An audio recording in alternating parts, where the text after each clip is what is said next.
The big question you'll have to address when you stop spending money and slow down your consumption is, what will you do with your time? Many of us don't realize how much time we put into shopping, whether that's walking around the mall, browsing online, looking at emails for sales, even comparison shopping, reading reviews, watching reviews on YouTube. All of these things add up. So, when we cover these strategies to stop spending money and slow down consumption, you will have to find replacement activities that do not trigger these spending patterns and habits, as well as provide you the same or more fulfillment as if you were shopping or doing the act of browsing.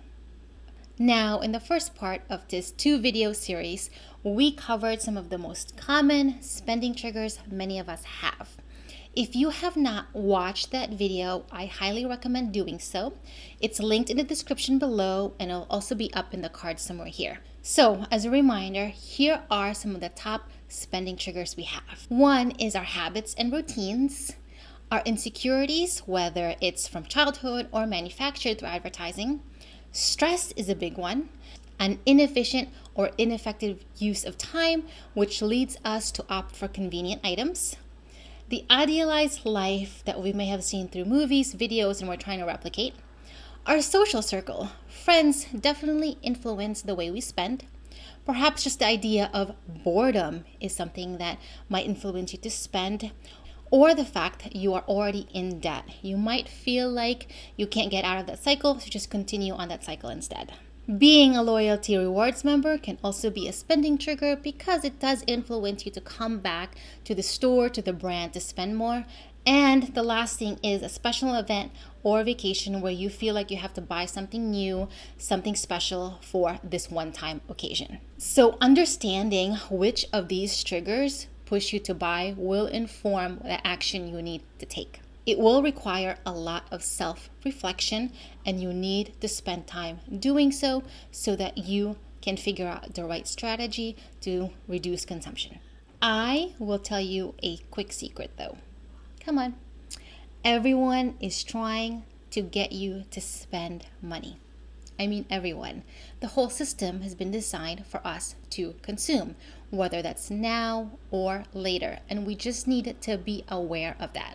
Of course, it wasn't always like that, but today, this is the world that we live in. There are professional teams whose primary responsibility is to get you to buy something. Teams that work on algorithms to suggest the right product for you. Teams that track you online so they can find you later if you have abandoned your cart. There are teams that focus on the words behind social media posts, advertisements, marketing, and packaging that elicit this desire for us to buy something to fulfill something in our lives. There are teams that analyze data and numbers to increase spending and purchases. So it's all of these teams versus you and your willpower to not spend money. Thanks so much for joining me here at Sisters for Fi. My name is Catherine Agup-John, and here at Sisters for Fi, we cover personal finance, minimalism, sustainability, and motherhood. In a former life, I was a product and project manager in the ad tech industry. And for many years, one of my primary responsibility was to educate advertisers on how to turn casual browsers into final customers. The pull of advertising and marketing is very real. This is not your fault. Consumption will be the default of society. So if you want to make changes in your spending habits, you have to take a more radical approach. The first thing that you should consider if you want to reduce your spending is to consider therapy. Now, shopping can be trivialized as just retail therapy or just being a shopaholic. If you are constantly spending money, going into debt, doing so, hiding purchases, or just feeling like at the end of the month you're spending a lot of money and you still have unmet needs, it might be time for you to speak with a professional who can help you process some of your emotions and feelings.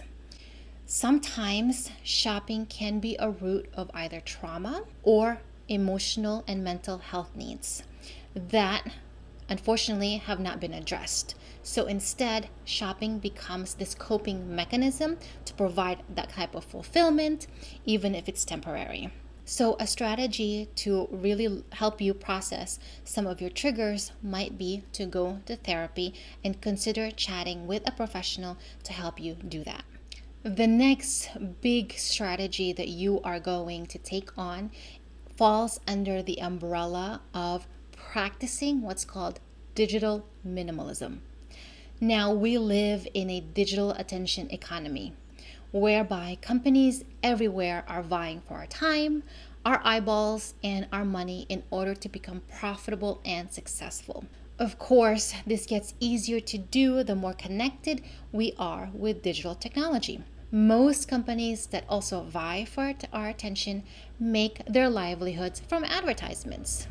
And research consistently shows that we are exposed to thousands of advertisements a day. Advertisements that tell us we need the right position, the right image to feel happier, more successful, or be worth something. When you adopt a digital minimalism mindset, you will be doing this. And this is defined by Cal Newport from his book, Digital Minimalism. It is a philosophy of technology use in which you focus your online time on a small number of carefully selected and optimized activities that strongly support things you value, and then you happily miss out on everything else. So, how do you practice digital minimalism? And how do you apply that in the context of reducing your spending? Well, there's going to be a few action items you'll need to take under this umbrella. The first is to reduce your social media consumption. Yes, this means really refocusing how you use social media. I mentioned at the beginning of this video that the one thing you need to address when you want to reduce consumption is that how will you use your time? If you are not on social media, what will you do instead? If you are reducing your time on social media, what will that look like? How often will you check it? What value are you trying to get out of social media besides just passing time? Reducing social media consumption will result in two things. It reduces exposure to ads and marketing. It also reduces exposure to influencers or this idea of an idealized life. If you no longer see that, or you significantly cut down on seeing these images of a idealized life, there's less likelihood that you will want to emulate that. The second thing that you also want to start doing is to unsubscribe from marketing emails. This is probably the top advice that you will find anywhere else. This is especially crucial if you have feelings of FOMO each time a sale comes through. If emails from your favorite brands are causing you to spend money, it's time to opt out. By removing these from your inbox, it reduces the temptation to even try to see what's available or what's on sale. And that's one way you can fight just the influx of advertising and marketing that's coming to you. Another step that you can take is to install ad blockers. Ad blockers do just that. They stop ads from loading on your favorite websites. And if ads continue to drive some of your spending, this might be a good idea. It does affect how some of your favorite sites are displayed, but this is all about you. So if ads overwhelm you, if ads encourage you to spend, then installing one may be worthwhile for you. Under the umbrella of digital minimalism is to focus your time really on the things that you want to consume or things that you want to do online. So it might be a good idea to actually pay for services to remove ads. So consider subscribing to premium services to not only reduce your exposure to advertisements, but also allow you to focus only on what you want to see. Look at the services you are using and see if paying a nominal amount per month is worth it for you, if it saves you hundreds in unnecessary purchases from the influence of advertising, and if it helps you focus on the things you want and need to do. If you are a student or want to consider doing this for your entire family, opt for a whole family plan so that the whole family can reduce their exposure to ads. If this video has been helpful so far, consider giving it a like and share it with a friend. A side note here that I am fully aware that you will be watching this video on YouTube, whose main business model is through ad revenue. If the ads that you're seeing, which I have no control over, do cause you to spend more money, again, consider paying for those services for YouTube Premium, where you do pay to get those ads removed so that you can have an experience on YouTube that's more focused on what you want, whether that's for entertainment or education.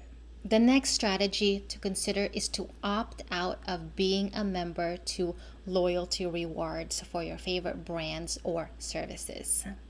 I mentioned this as a trigger for many of us because the point of being a member is that you get maybe some perks, you get some things for coming back often to the brand or the service.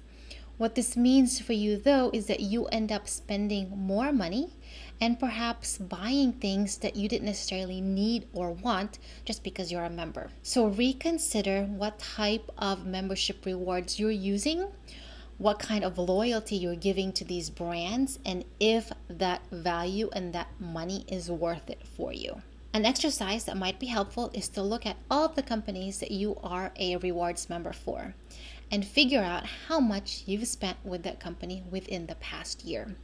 If you are shocked by that number, it might be time to reconsider opting out of that rewards program. The next strategy to consider to reduce your consumption is to make things inconvenient.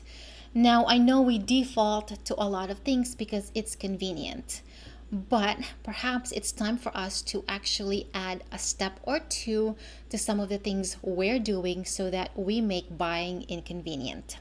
What can this look like? This might mean removing some of your saved credit cards on your computer, on your browsers, on your phone, so that you actually have to pause, reflect on your spending, and go find your wallet. In doing so, those few moments may make you rethink if your purchase is necessary.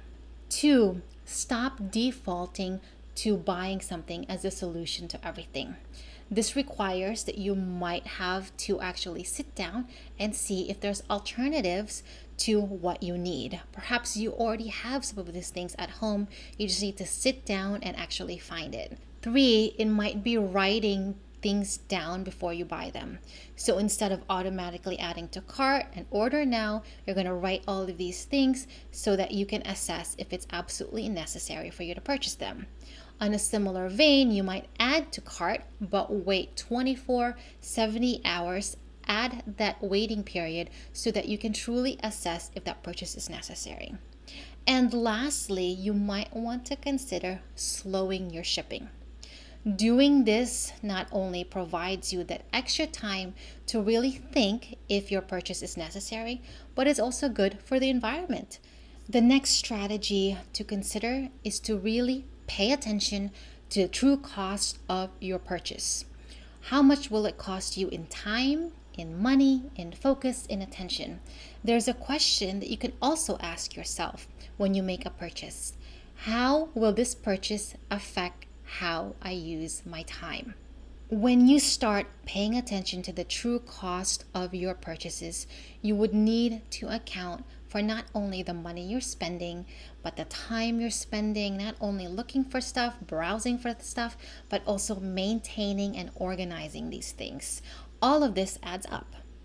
On the flip side, too, is to consider the true cost of the making of some of these products. How can a $5 t-shirt make it from one country to your doorstep? A lot of what we consume touches a lot of hands. How does our consumption affect other people? So it's good to be mindful of really the true cost of the things we buy, not only on our time, our money, our attention, but also on people's livelihoods, on the environment, so that we consume with a little bit more intention. An exercise to help you understand the true cost of your purchases is to track all of your spending. Put in the dollar amount. And then next to it, track how much time you either spent researching it, browsing for the best option, the best sale, reading reviews. And then another column where you look at how much it costs you in terms of your real wage. How many hours of work did you have to put in order to buy that item? And seeing that may help you address where you're spending the most money, and where you could cut back on, or where you no longer want to put in so much time doing. The next strategy to take on is to challenge yourself. Institute no buy days or no spend challenges. Right now, it's of course very easy to spend, but it wasn't always like this, right? We had days where stores were closed, where you could not buy anything, where your only form of entertainment might be to read the newspaper or walk or go to the park. Now, with a constant online world, it's easy to buy and spend. Because our norms now keep us in a 24/7 cycle of consumption, it's up to each of us to create some rules about how we consume. So, this might mean you making a rule that on Sundays you only go food shopping. You don't do any other shopping other than that. There is a county here in New Jersey that instituted a law whereby stores, with the exception of grocery stores, are closed on Sundays. So this means when you drive around this county, the highways are free. It has a different vibe. For those that live in the county, and for those that might want to visit, that's the expectations that some of these stores where they would typically hang out or go to are not open and will not sell certain goods. Now, of course, some people could just go to the next town over or continue buying things online. But sometimes having a day like this that it's instituted, that you know happens, you might be able to take advantage of it and really also claim it as a day where you're not consuming something, or you're not buying something, or doing research to buy something. So one of the outcomes of reducing consumption is that you are not going to have the latest things. This means that some of your items will be old.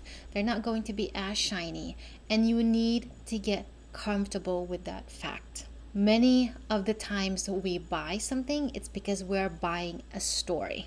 We're buying a story of how this item can make us feel. So when we reduce our need to spend, we need to get a little bit uncomfortable with our own insecurities, with some of the things that we're working on, and we need to find other joys of fulfillment.